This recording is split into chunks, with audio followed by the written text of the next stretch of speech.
Hi, welcome to Shada's corner. ఈరోజు Saturday. ఈరోజు పని అయిపోయేసరికి లేట్ అయింది. మేము తొందరగా అవ్వాలని కిచిడి తయారు చేసుకుంటున్నాం. కావలసిన పదార్థాలు: రైస్ 2 గ్లాసెస్ తీసుకొని కడిగి పక్కన పెట్టుకున్నాను. 1 గ్లాస్ పప్పు తీసుకొని కడిగి పక్కన పెట్టుకున్నాను. ఇప్పుడు టమాటో, క్యారెట్, ఆనియన్, పచ్చిమిర్చి, క్యాప్సికమ్, బీన్స్, పుదీనా. ఇప్పుడు స్టవ్ ఆన్ చేసి ప్యాన్ పెట్టుకొని నేనైతే నెయ్యి వేసుకుంటాను. కొంచెం టేస్ట్ ఉంటుంది, మంచి స్మెల్ బాగా అనిపిస్తుంది. నెయ్యి కొంచెం వేడయ్యాక అనాస పువ్వు, మరాఠీ మొగ్గ, ఇలాచి, బిర్యానీ ఆకు, దాల్చిన చెక్క వేసుకుంటున్నాను. ఇప్పుడు స్పూన్ జీలకర్ర, హాఫ్ టీ స్పూన్ ఆవాలు, కట్ చేసి పెట్టుకున్న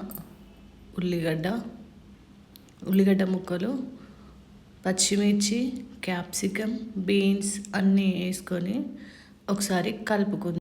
ఇది కొంచెం ఫ్రై అయ్యాక క్యారెట్, టమాటో, పుదీనా వేసి కలుపుకొని మూత పెట్టేసుకోవాలి.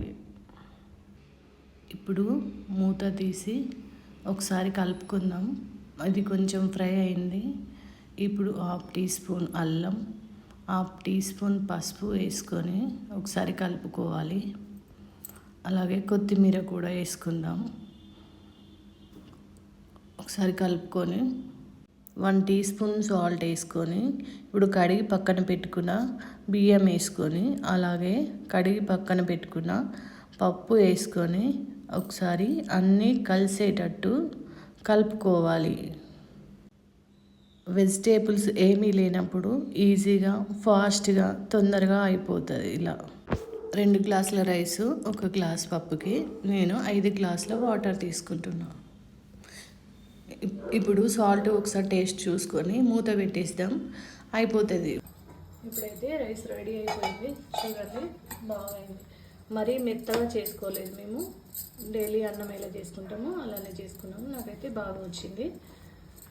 కిచిడి రెడీ అయిపోయింది. మాకైతే ఆకలిస్తుంది. ఫాస్ట్గా తిందామని ఇంకా పెట్టేసుకుంటున్నాం ప్లేట్లో. ఇలాగే తినేయచ్చు కిచిడి, లేదా రైతా కానీ చట్నీ కానీ బాగుంటుంది. అలా కూడా